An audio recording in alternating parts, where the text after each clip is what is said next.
ময়মনসিংহের মুক্তাগাছায় সেনাবাহিনীর পক্ষ থেকে বিনামূল্যে চক্ষু চিকিৎসা প্রদান ও কম্বল বিতরণ।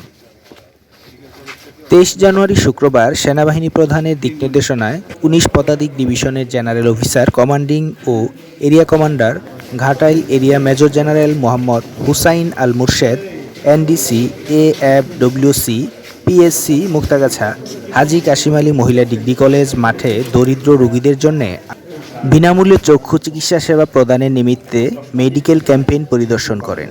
এই মেডিকেল ক্যাম্পেইনে সর্বমোট ২৫০ জন গরিব ও দুস্থ রোগীকে চিকিৎসা সেবা প্রদানের পাশাপাশি বিনামূল্যে চশমা প্রদান করা হয়।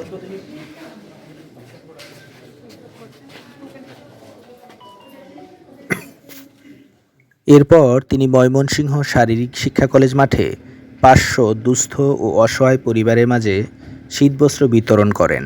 শীতার্ত মানুষের মাঝে শীতবস্ত্র বিতরণ সহ নানাবিধ জনসেবামূলক কার্যক্রম পরিচালনা করেছে ১৯ পদাতিক ডিভিশন ও ঘাটাইল অঞ্চলের সেনা সদস্যরা।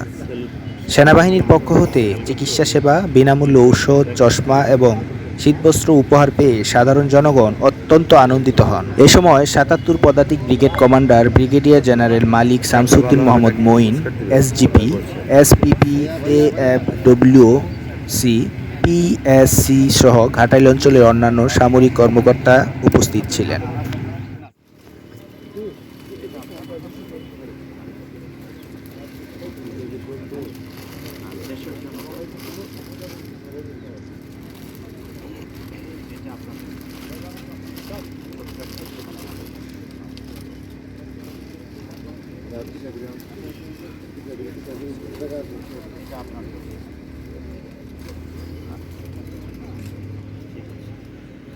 এখানে ঠান্ডা কি একটু কমছে নাকি?